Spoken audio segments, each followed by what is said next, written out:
Pakai ni I phang chalai la hliu api nanam to amis.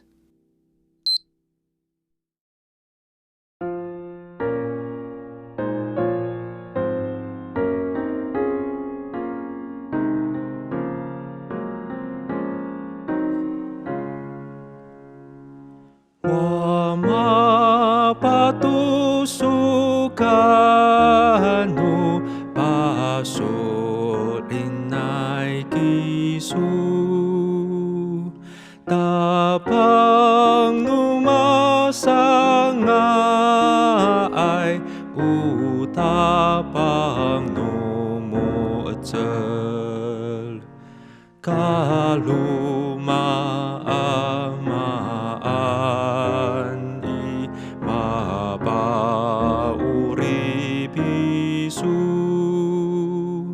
taramot selai kisu uhong tinuhong ti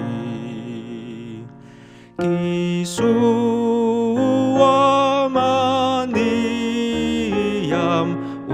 utara solinay mahapinang kuitel atu elrir isu awaku tulas isu apalir tuhekal awaku milet sarai tu sirait isu mafanaturam sayay falutono tamraw awa ay kafukilan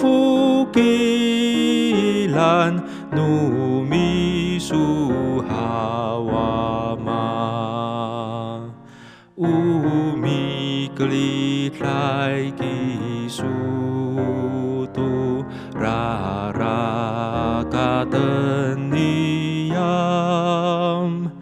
pakai ni jiwa maan tuwa tu sele.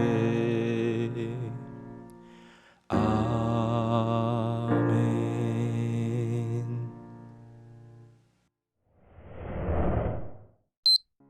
Soalin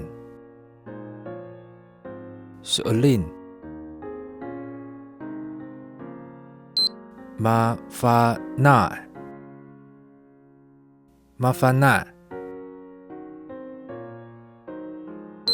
tam rau